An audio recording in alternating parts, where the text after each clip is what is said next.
네, 안녕하십니까. 말씀을 좀 정리하도록 하겠습니다. 제가 좀 아모스서 5장 1절에서 17절의 말씀인데요.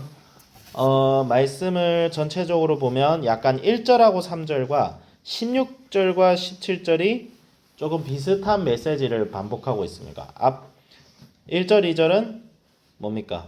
이제 성을 나가서 행군을 했더니 100명을 보냈더니 10명만 돌아오고 1000명을 보냈더니 100명만 돌아오는, 그게 뭐야? 되는 일이 하나도 없는, 오히려 안 하는 일만 못한 그런 상황이 지금 북이스라엘 가운데 벌어지고 있습니다. 그게 뭐냐면 지금 북이스라엘이 그 정도로 지금 하나님께서 엄중하게 심판을 하고 계신다는 거고, 그리고 16절 17절에는 농부를 불러다가 애국을 한다. 농부는 농사를 지어야 되는데 그게 뭐야? 경제적인 패망.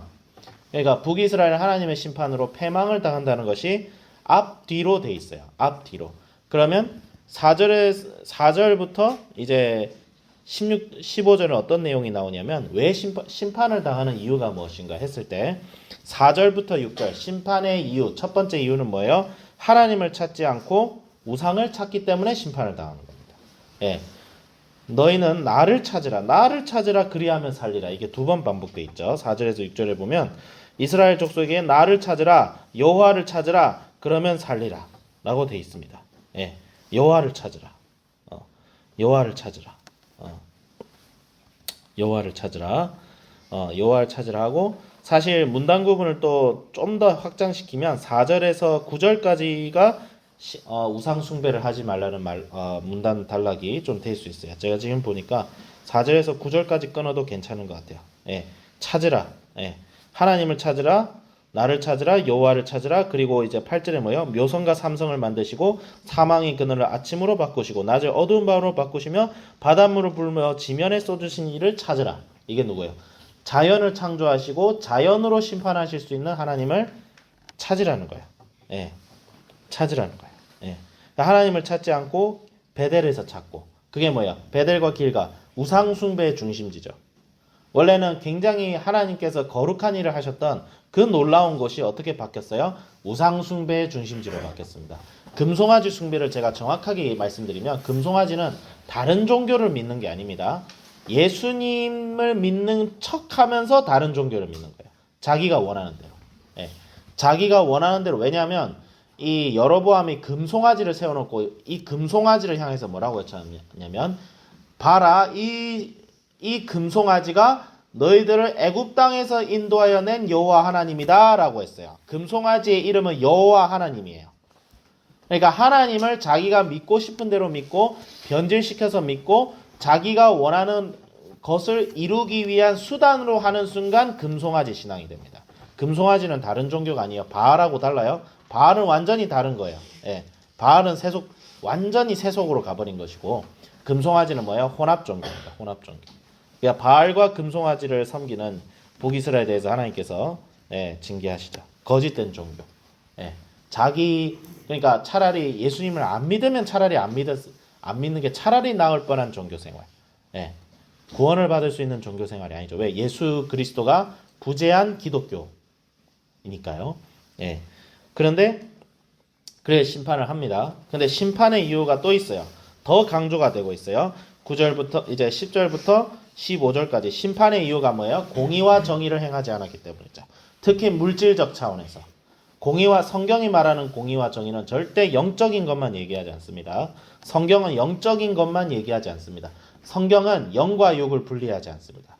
내가 영적으로 부패하면 반드시 육체적으로도 부패하게 되어 있습니다. 단순히 신체의 건강을 얘기하는 것이 아니라 우리가 몸을 가지고 이 땅을 살아가잖아요. 그렇죠? 우리 친구들 나 유령이야? 나 유령이다. 나는 영혼만 가지고 지금 이 땅을 배회하는 존재가 아니잖아요. 우리는 우리 육체를 가지고 살아가기 때문에 우리의 삶은 육체적인 삶이에요. 육체적인 삶. 물리적인 삶인데 영적으로 타락한 자는 반드시 육신적인 삶에서 타락이 이루어지게 되어 있습니다. 예. 그러니까 저 사람이 영적으로 하나님의 뜻을 추구하는 자이냐 아니냐는 뭐를 보고 판단하냐면 그 사람이 이 땅에서 지금 실질적으로 어떻게 행동하고 있느냐로 판단이 됩니다. 예. 그러니까 성경은 절대 영과 육을 분리하지 않습니다.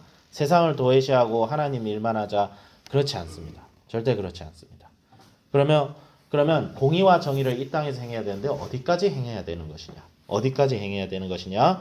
자, 무리가 성문에서 책망하는 자를 미워하며 정직히 말하는 자를 싫어하고 미래 부당한 세를 힘없는 자를 밟고 미래 부당한 세를 거두었다. 다듬은 도로 집을 건축하였으나 거주하지 못할 것이다. 포도원을 가꾸었으나 포도주를 마시지 못할 것이다.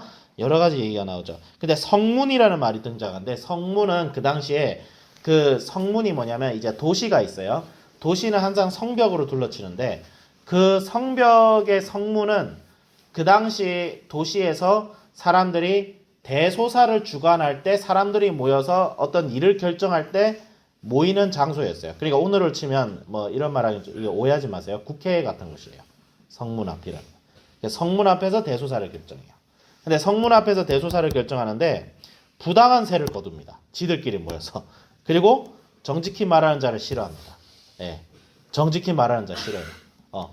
회개하자고 우리가 이런 거 다 떠나서 회개하자 이러면 뭐 양비론자다 막 욕하죠. 예. 그러지가 않습니다. 예. 책망하는 자를 미워하고 그런 겁니다. 그 다음에 어떻게 돼요? 너희는 살리라 선을 구하고 악을 구하지 말지어다. 너희는 악을 미워하고 선을 사랑하고 성문에서 정의를 세워라. 성문에서. 성문이 3번 반복합니다. 사람들이 모이는 곳입니다. 사람들이 모여서 의견을 주고받는 곳인데 그곳에서 정의를 세워라. 이게 뭘까요? 네. 일단 첫 번째는 어찌됐든 교회입니다. 교회. 북이스라엘은 곧 교회입니다. 교회는 사람들이 모이는 곳이죠. 그리고 교회에서 재정적으로 여러 가지 일을 할 때가 있어요. 예, 재정적으로. 예, 교회 재정이 모이잖아요. 헌금이 모이고 11조가 걷어질 건데 그 재정으로 사용할 때 가장 재정 사용의 1순위는 사실 뭐가 돼야 되냐면 그러니까 이거는 교회 운영하고 하는 거에 대한 비용을 이제 감당했다고 치고 교회 운영하는 데 돈이 들잖아요. 그렇죠? 근데 교회 운영하는 데에 대한 최소 비용이 빠져나간 다음에는 그 다음에는 뭐가 우선시 돼야 되냐? 예. 경제적으로 빈곤한 자들에 대한 구제가 우선시 돼야 됩니다. 예. 교회의 재정. 또 나아가서 나의 재정. 교회와 나의 재정이 가난한 자를 구제하기 위해서 사용되어져야 됩니다. 이거는 너무 확실해요. 예. 가난한 자를.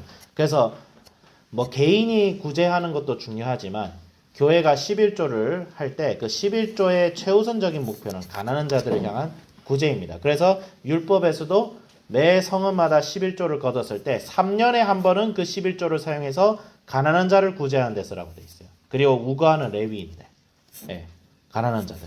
그래서 교회는 재정을 사용할 때 일단은 사역자들에 대한 그 경제적 지원을 해야 됩니다. 예, 사역자들을 경제적으로 책임져야 돼요. 특히 부목사라든지 전도사라든지 이런 사람들은 경제적으로 굉장히 빈곤한 사람들. 제가 사역자들, 전도사들 볼 때마다 진짜 안타까운 것은 이 사람들이 어떻게 살까라고 싶은 거예요. 예, 사례비라는 명목으로. 근데 이제 교회 안에서 행해지는 좀 악한 일들 중에 하나가 사례비 적게 주고 헌신을 시킨 다음에 몇 년 지나면 버립니다. 교회가. 다른 사역자 뽑아요. 왜? 장기적으로 사용하면 사례비 올려줘야 되거든요. 그래서 바꿔요, 그냥. 제가 그것을 보고 깜짝 놀랐어요. 도대체 교회 안에 지금 무슨 짓이 벌어지느냐. 세상에 편의점도 안 할 짓을 하고 있다. 예. 제가 너무 화가 많이 났어요. 예. 물론 교회가 욕먹고 사역자들이 말씀에 책임을 지지 못하는 부분이 있는데 이건 교회가 구조적으로 악을 행하고 있는 거예요. 교회가. 절대 그러면 안 돼요. 절대 그러면 안 돼요. 교회는 제자를 키우는 곳이 돼야 되지 사람을 썼다 버리는 곳이 되어서는 안 되겠죠. 예. 그게 좀 이제 조금만 시간을 더 쓰겠습니다. 그래서 재정을 사용할 때 우선순위는 뭐다? 가난하고 약한 자를 구제하는 데 써야 됩니다. 반드시. 그리고 개인적으로 할 때도 우리가 하나님께서 물질적인 축복, 하나님께서 풍성함을 허락하실 때 그게 반드시 물질적인 축복만 되는 것은 아닙니다. 그러니까 돈을 많이 버는 것이 무조건 축복은 아니에요. 절대 그런 것은 아닙니다. 하나님의 풍성함은 돈의 풍성함도 있지만 인간관계의 풍성함, 지식의 풍성함, 삶의 풍성함, 그래서 우리 삶 속에 고난을 이기고 승리하기 위한 행복과 안식을 주는 것이 사실 하나님이 약속하신 궁극적인 풍성함이고, 그것을 위해서 어떤 사람은 돈을 많이 벌게 하십니다. 그리고 우리는 어차피 우리 성도님들은 대부분 다 사업을 하시잖아요. 그러니까 돈을 많이 버셔야 돼요. 이윤을 추구하는 일을 하면 이윤 추구에 최선을 다하셔야 됩니다.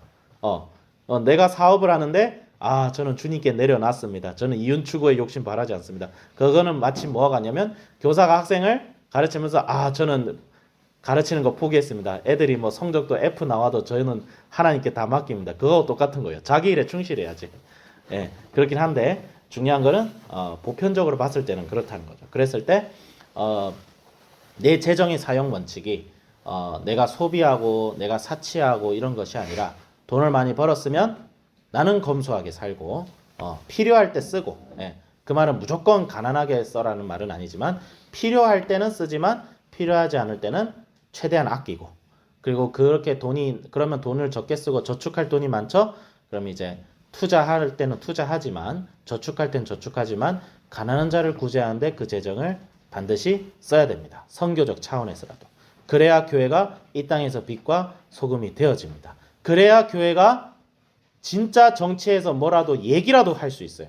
그런 게 없는데 교회가 정치에 대해서 이래라 저래라 하고 차별금지법 만들지 말라고 하고 그 다음에 복지법 만들어라고 하고 보수적이든 진보적이든 교회가 교회답지 못하면 이런 말할 자격이 없어요. 절대로. 교회가 세상보다 더하면 얘기해봤자 누가 듣겠습니까? 그래서 저도 적용하기를, 나도 이런 재정적인 삶을 살아야겠다. 공의와 정의를 행하는 재정적인 삶을. 근데 그게 가능해지려면 예수 그리스도의 복음으로 먼저 내가 바로 서야겠다. 예수 그리스도의 복음으로 바로 설 때 이웃사랑이 실천되어질 수 있겠다. 그런 삶을 저부터 실천하도록 적용합니다. 기도하겠습니다. 하나님 아버지 감사합니다. 주여, 우리는 영적인 존재이면 또한 물질적인 육체적인 존재입니다. 주님께서 육체를 입고 이 땅에 오셨듯이 우리가 육체를 입고 살아가는 이 삶 속에서 우리의 재정적인 삶이